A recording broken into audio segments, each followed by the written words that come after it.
comienza la columna de Perry Mason aquí en Mañana Vemos. ¿Querés darle un poco a esa música? A ver, subí el tema 1 si querés o lo que tengas de fondo.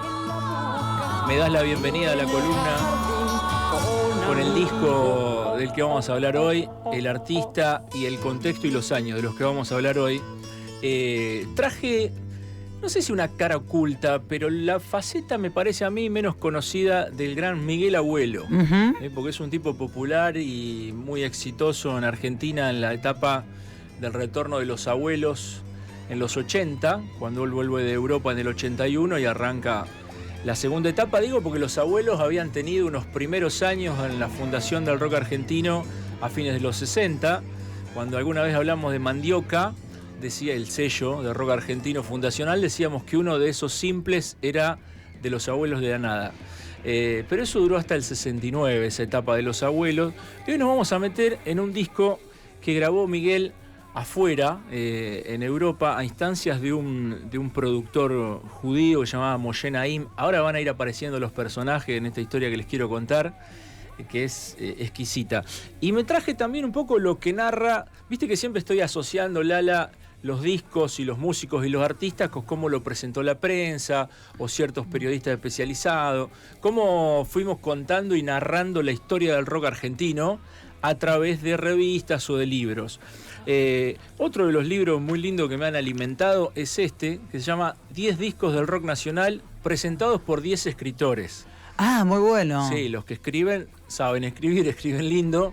Y el texto que elegí yo hoy es el que acompaña justamente este disco de Miguel Abuelo y Nada, o Miguel Abuelo et Nada, que es un discazo que grabó afuera.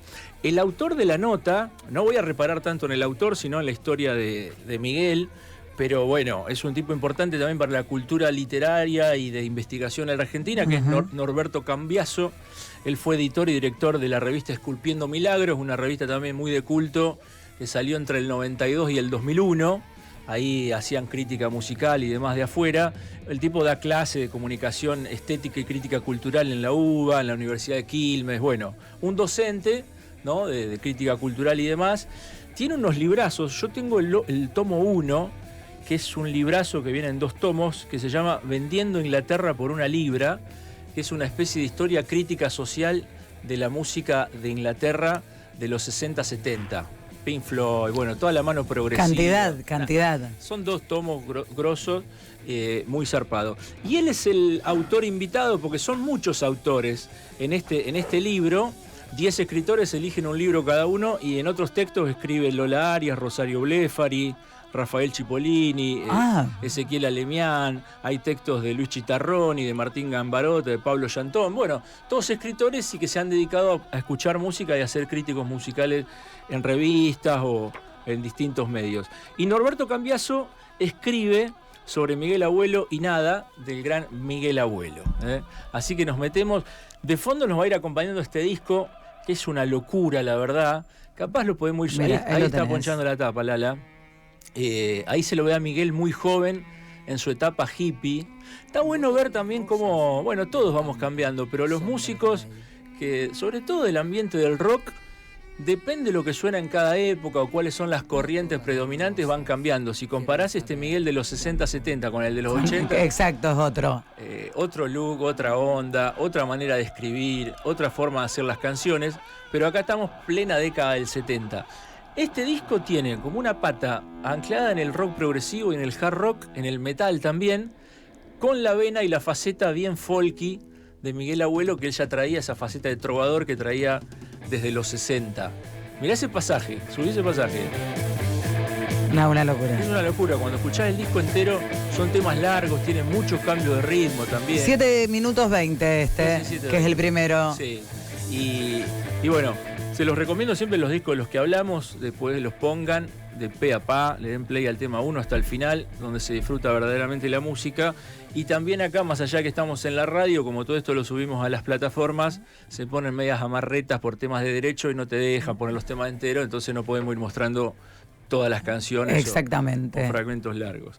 El disco fue grabado en el 73, 1973, listo para editarse hacia abril del 74, pero vio la luz a fines del 75, con el grupo ya disuelto.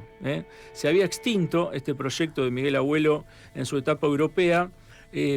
La difusión estuvo acotada en aquel momento a algunos lugares puntuales de Bélgica y Francia, pero, dice acá el autor de la nota, el contenido de sus surcos resiste el paso del tiempo, el contenido de sus surcos por el vinilo, ¿no? Claro, sí, sí. Tuvo una reedición francesa en 2001 que se agotó, pero bueno, eso no modificó las cosas sustancialmente, porque en ese momento no fue como muy bien recibido. No fue bien recibido, no, sino que no se enteró prácticamente nadie en la Argentina. Hoy, otras épocas, otro tipo de difusión. Sí, totalmente. Sin redes, nada de eso. Hoy lo dice acá en su nota Cambiazo, hoy es posible bajarlo de internet, hacerse algunas versiones piratas. Bueno, está en YouTube, en Spotify, en todas las plataformas. Y ahí se va hacia atrás el autor, a los días en que Miguel dijo: basta para mí, Argentina, me piro de acá, me rajo, el contexto no lo acompañaba, y se fue a Europa. Mabel, la madre de Pipo Lernud, gran amigo de Miguel, otro hombre fundamental de la cultura rock en la Argentina, difusor, autor el mismo Pipo Lernud con Morris, con Miguel de algunas canciones. Mabel, la madre de Pipo, dice: creo que hasta que abordamos el avión nunca creyó que nos íbamos. Era una especie también de hada madrina de Miguel, además de ser la madre de Pipo Lernud. A comienzos de mayo del 71, decide arrancar del acelerado proceso de autodestrucción a través de las drogas en el que parece haber sumido su vida este trovador bajito, cabrón y pendenciero. Así se lo describía a Miguel Abuelo. Hay anécdotas interesantísimas. En algún momento le llegó a dar una a Charlie, Miguel. ¿Sí? Sí. Mirá que Charlie también tiene fama de mano larga. Era un buen peleador, Miguel era bueno.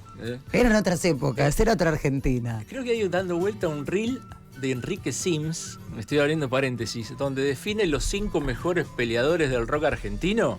Lo voy a buscar ya. Tipos bravos, y ahí lo pone al Indio, a Willy Crook, dice que Willy Crook te daba una y te tumbaba.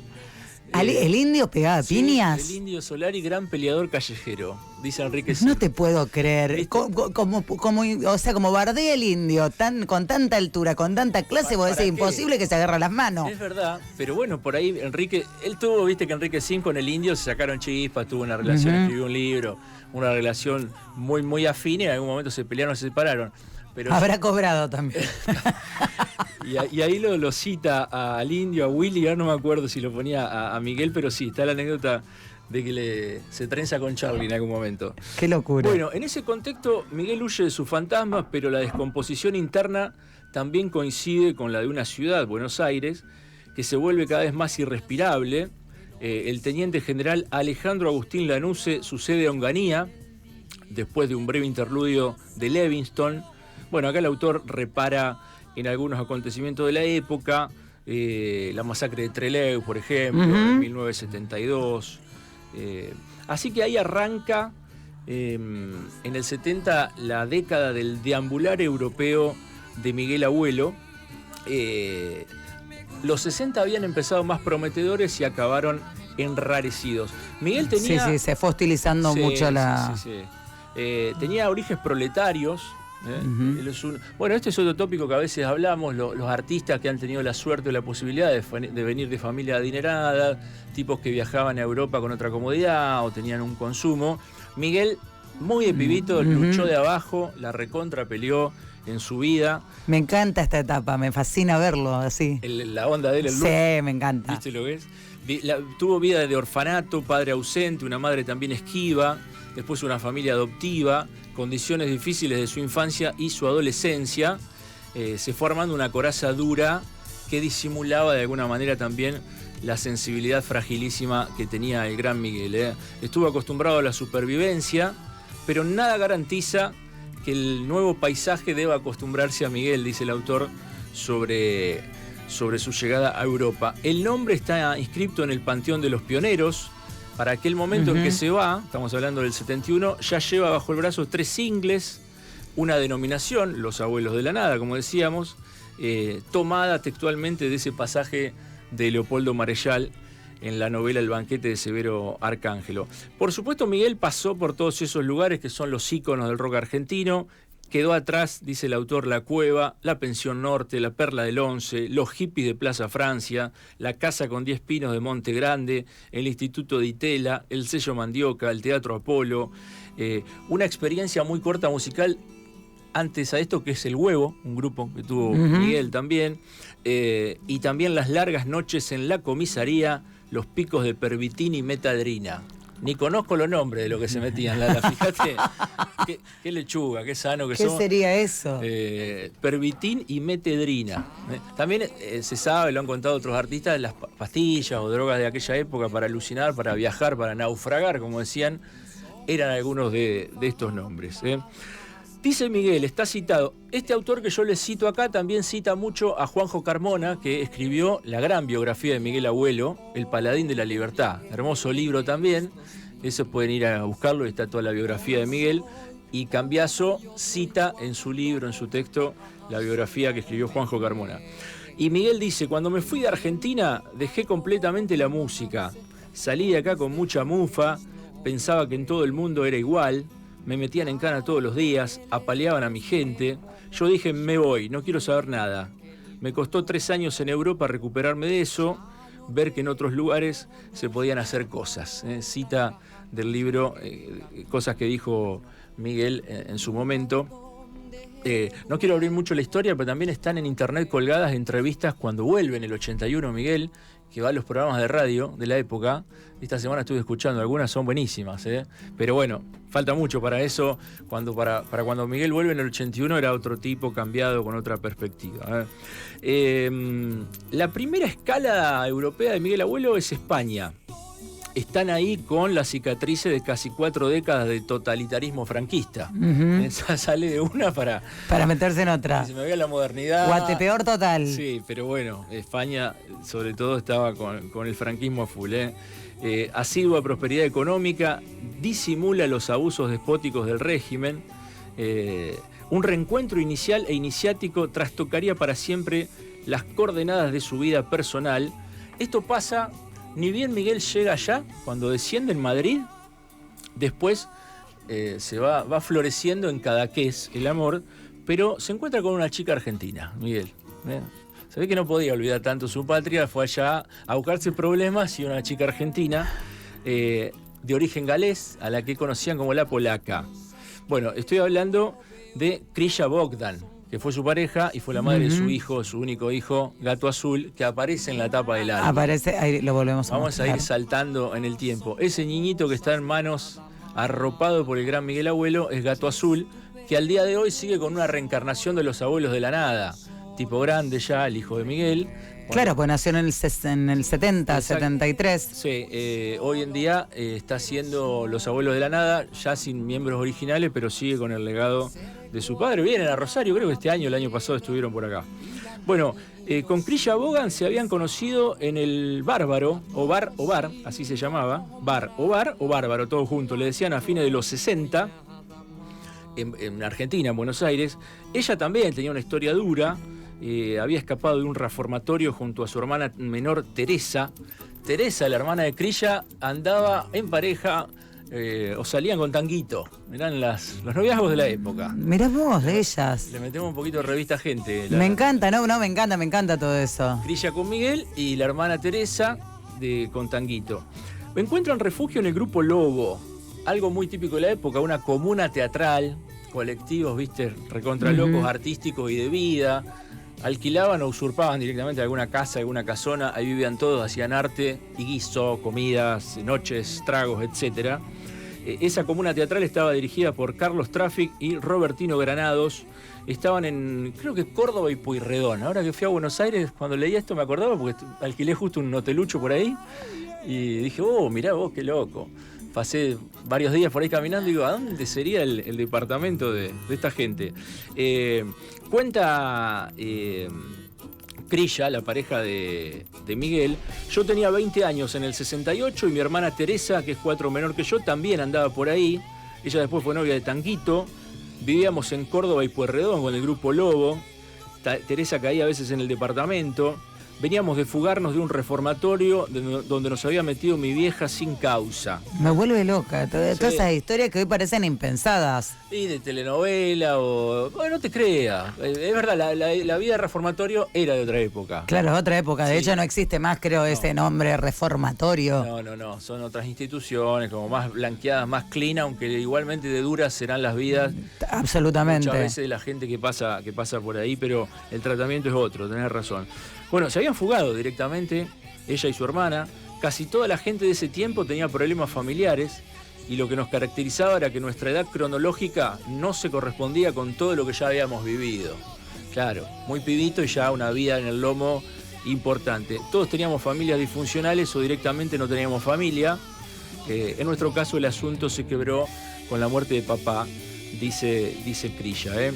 Los del Grupo Lobo confluían en una comuna experimental a la usanza tan contracultural de la época. Bueno, moldeada, acá el autor repara en el imaginario y las influencias de aquella época. No quiero abundar y aburrir con eso, pero Antonin Artaud, el flaco estaba recontrainfluido por Artaud, las puestas de Jean Genet también en teatro, la idea de happening, que era una palabra, salías a la calle con el happening en la boca, ¿viste? Sí. Iban a todos ese... Bueno, había mucha gente en ese Grupo Lobo. Estaba Norberto Campos, también, el rosarino. Sí, estaba también Omar Serra. Era muy amigo de Miguel, Omar. Claro. Sí, claro. Sí. Mira, Omar, está bueno que lo recuerdes porque no aparece nombrado en este texto. Omar es un prócer de nuestro teatro y poesía y performance de Rosario. Estuve laburando todo el mes pasado con él. Vos estás laburando con él ahora, sí. Claro. ¿Están haciendo una obra ahí en el microteatro? Hicimos todo el mes de julio. Mira qué bueno. No, tremendo artista. Omar Tiene Serra. Escrita su biografía de esos años. Exactamente. Y también tuve la suerte de entrevistarlo varias veces contando toda esta relación. Ahora me acuerdo de anécdota de que Miguel te caía, Miguel abuelo, y dejaba medio que se bajaba el taxi y dejaba la puerta abierta y pagámelo. Ayúdame que no tengo. Así el maestro. Eso me lo contó Omar en una de las notas, me hiciste acordar. Una anécdota muy trivial, pero que lo pinta también hermosamente a Qué personaje. Bueno, el Centro de Experimentación Audiovisual SEA del Ditela tenía la dirección de Roberto Villanueva. Ahí un poco albergaba todos los caprichos vanguardistas de esas imaginaciones febriles.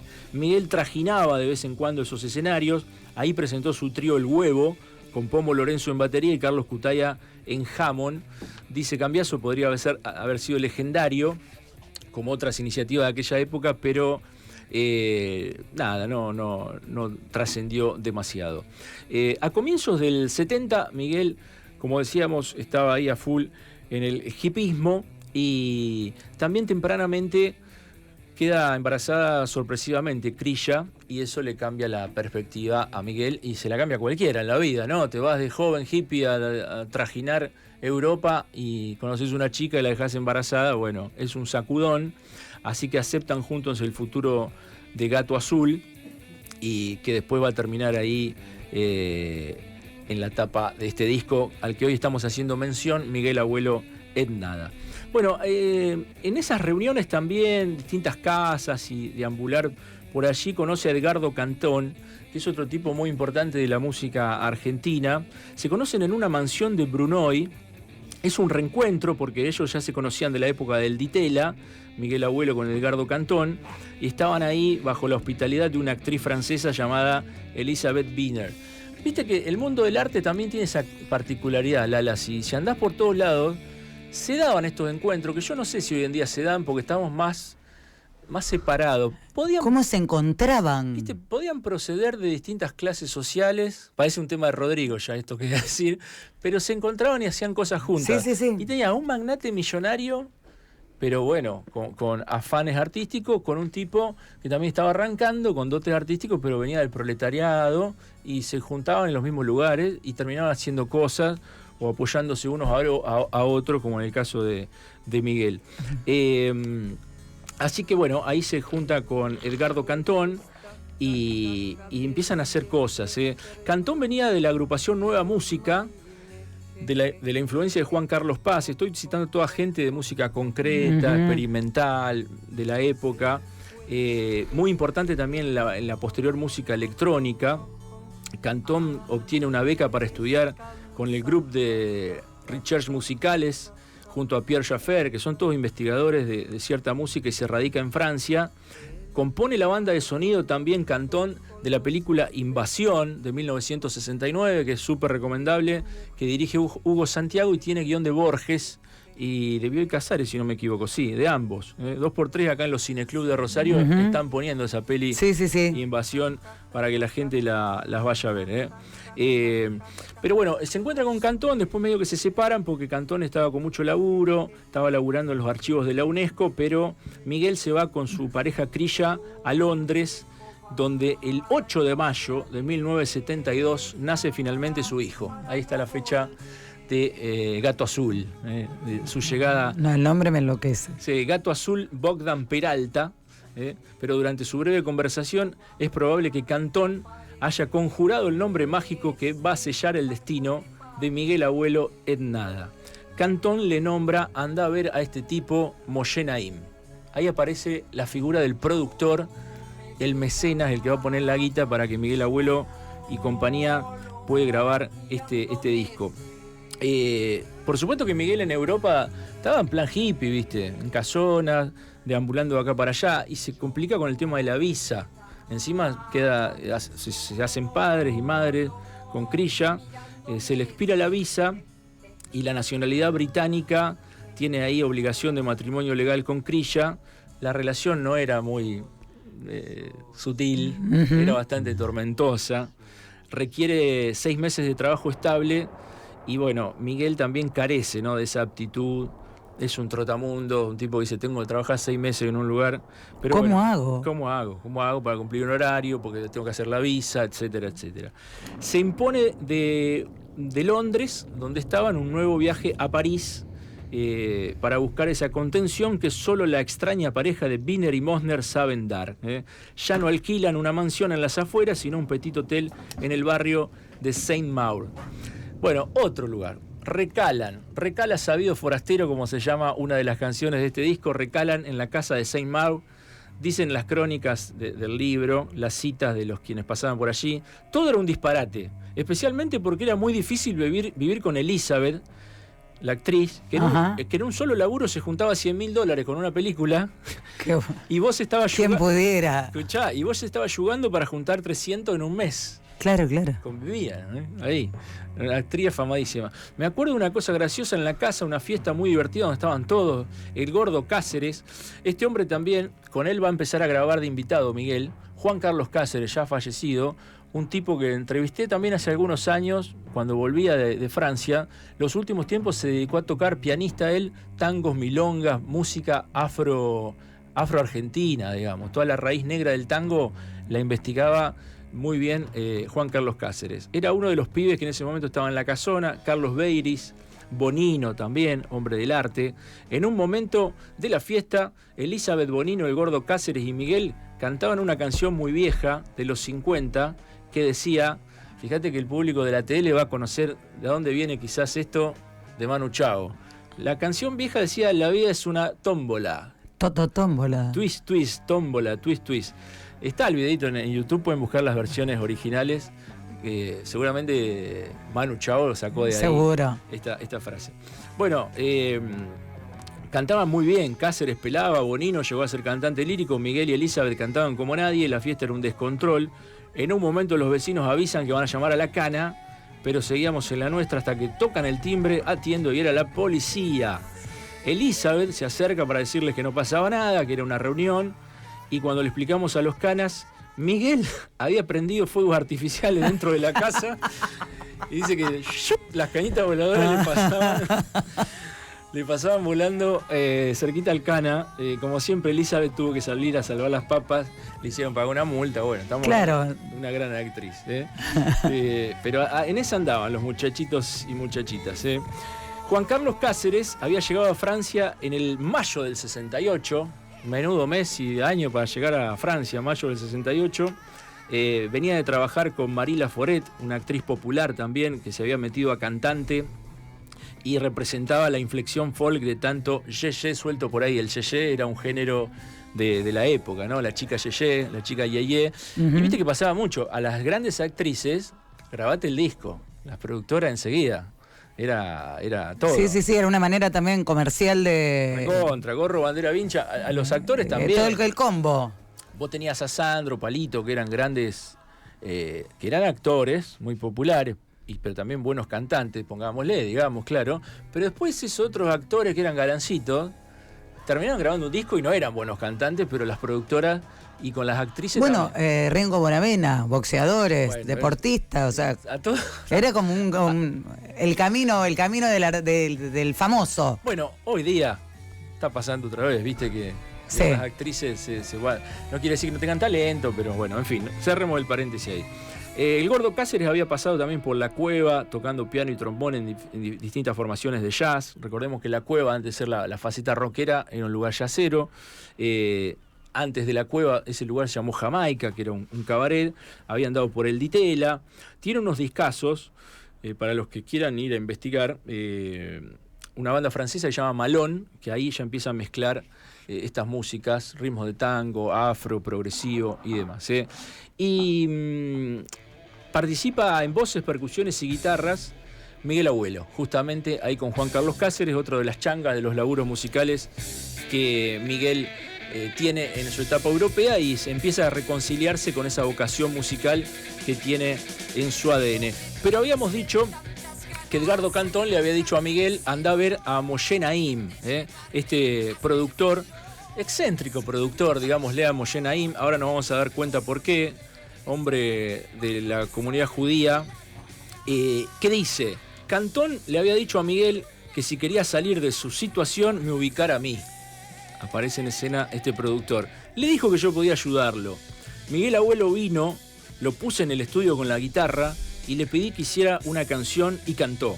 La segunda, la tercera, y me fascinó. Tocaba todo y todo extraordinariamente. Yo ya sabía lo que él era. Miguel era tan seguro de lo que era y yo no tenía dudas de que iba a ser una estrella. Él hacía todo. ¿Querés que yo te cante con una segunda voz?, me decía. Yo pensé que no podía, pero lo hizo. Era tremendo. Entonces, luego mezclábamos las dos voces en diferentes tonos.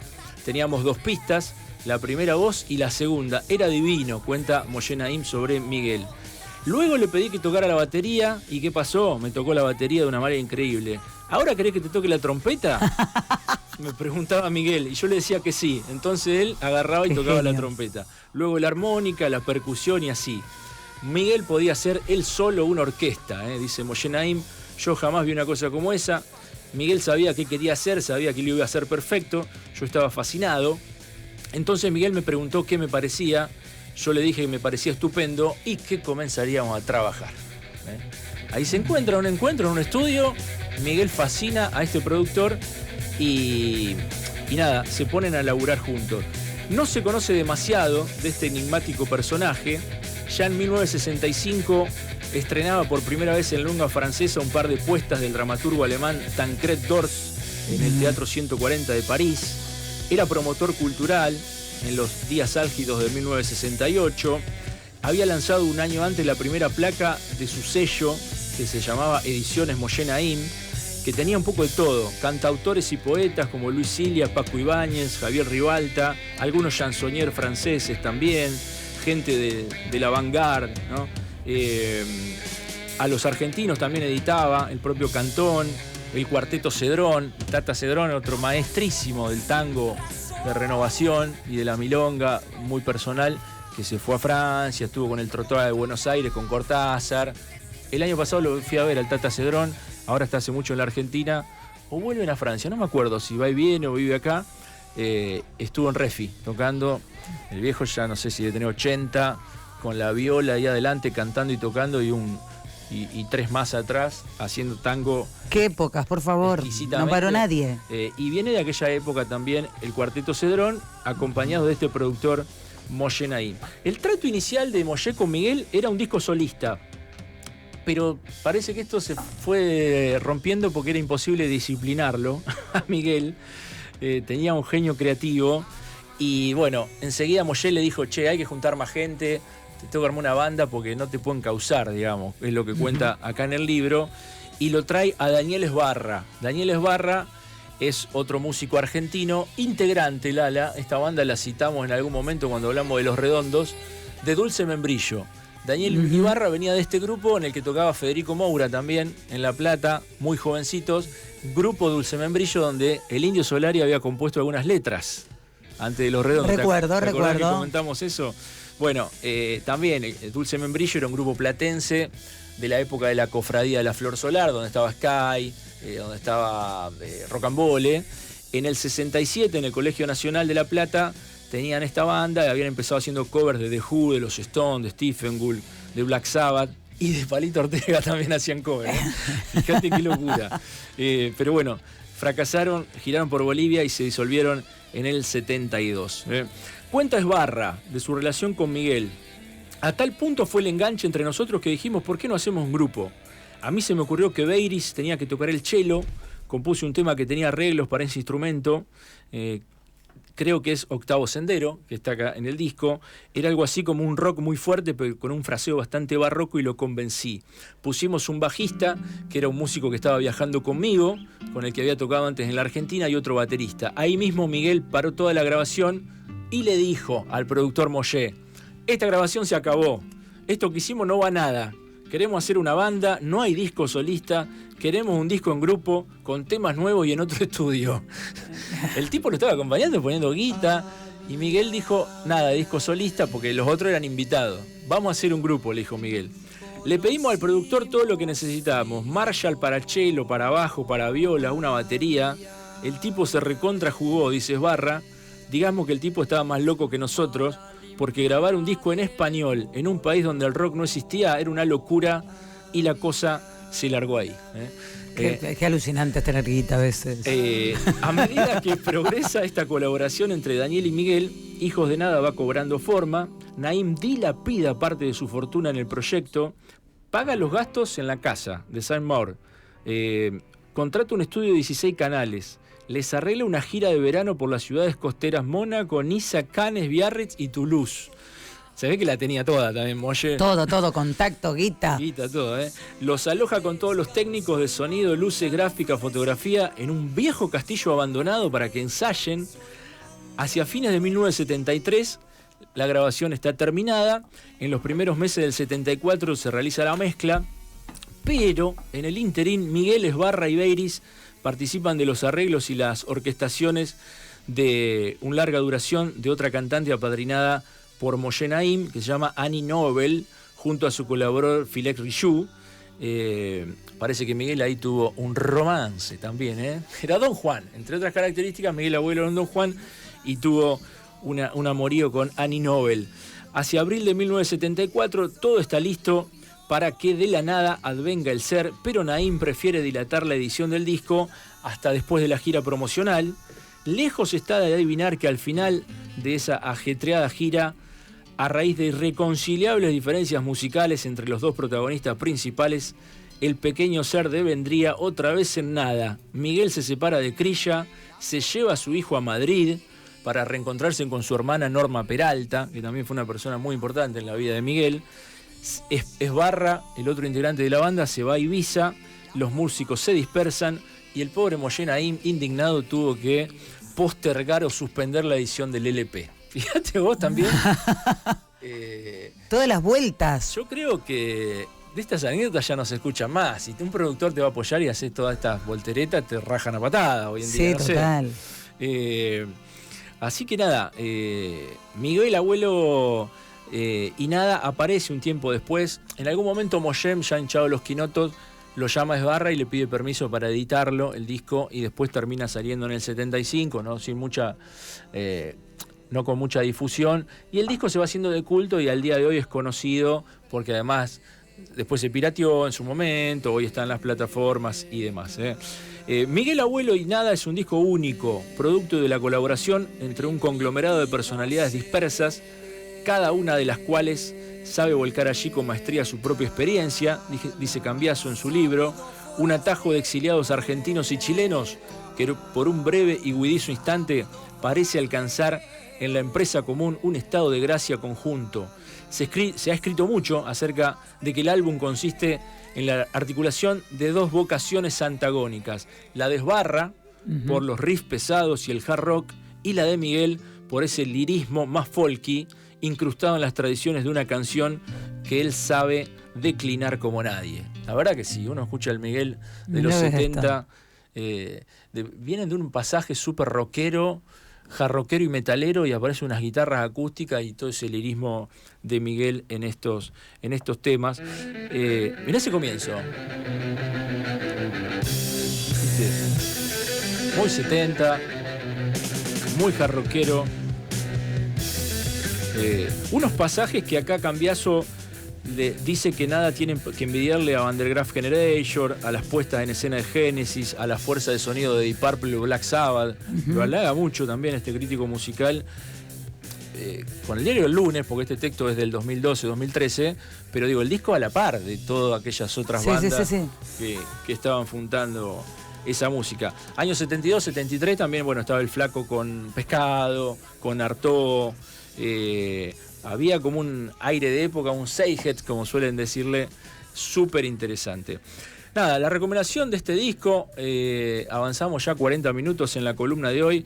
Me podría detener en los nombres y en la descripción de cada uno de los temas, pero es un discazo, muestra la intensidad de la experiencia entre cosas acústicas y eléctricas, electrónicas y barrocas, folclóricas, metálicas, música concreta con toda la influencia que mencionábamos de Edgardo Cantón, de Paz, muchos cambios, cortes abruptos, aceleraciones.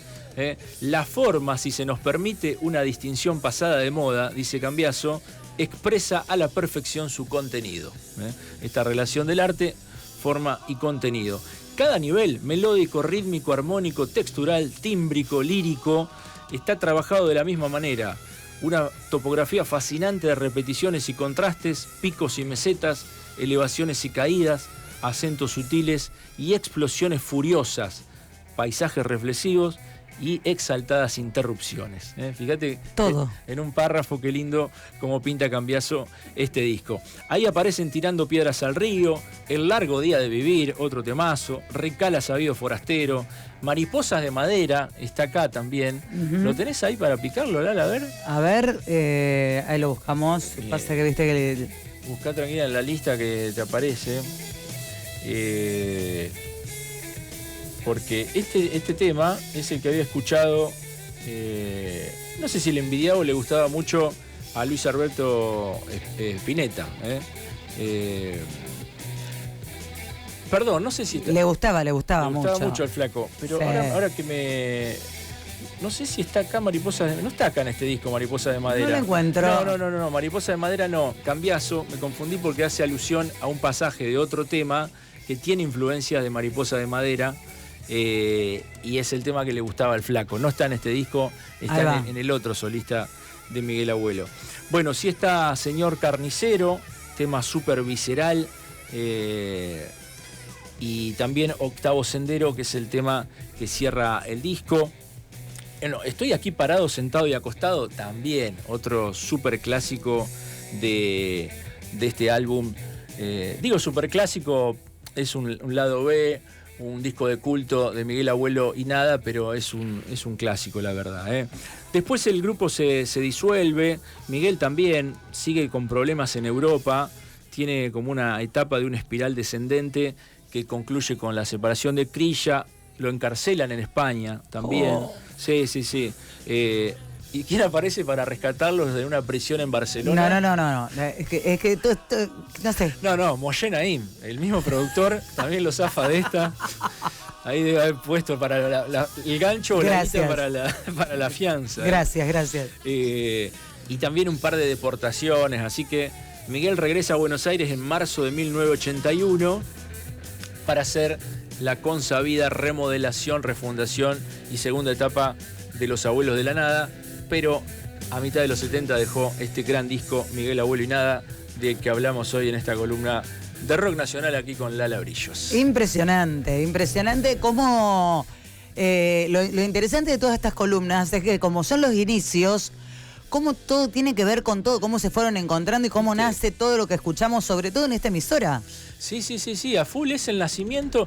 Bueno, vamos saltando de épocas, pero cuando vos volvés a la vida en particular de un músico, indudablemente tenés que seguir citando a los que ya trataste en otra columna de la época, porque sí, estaban muy relacionados, se cruzaban de bandas, se conocían o hacían zapadas. Algunos se choreaban entre sí a los otros músicos, hay grandes anécdotas de eso, ¿no? Una base rítmica que era muy buena de una banda, venía un pope o un gran artista de otra y te decía, me lo llevo conmigo. y se disolvió una banda para formarse otra. Pero bueno, en este caso Miguel Abuelo, un trotamundo, un trovador, un genio, que nos inspiró mucho, que es hermoso escuchar en su etapa de los 80 de Los Abuelos de la Nada, con todos los discos que sacó, y escucharlo hablar, pero a fines de los 60 con la primera formación de Los Abuelos y después su etapa solista, que en verdad no fue solista, fue en grupo, la etapa europea también dejó hermosa música. Hermosa música, hermosa columna, Perry. Muchas gracias, como siempre, trayendo historia y trayendo tanta iluminación, porque realmente es como un espectro que se abre ante obras que nosotros las tenemos como escuchadas, pero que no sabemos demasiado. Está bueno ir al trasfondo de esos discos, de esas relaciones, de cómo se gestaron los sonidos del rock argentino. Así que, Lala, un gusto una vez más estar acá con vos. Por favor, nos vemos el próximo miércoles.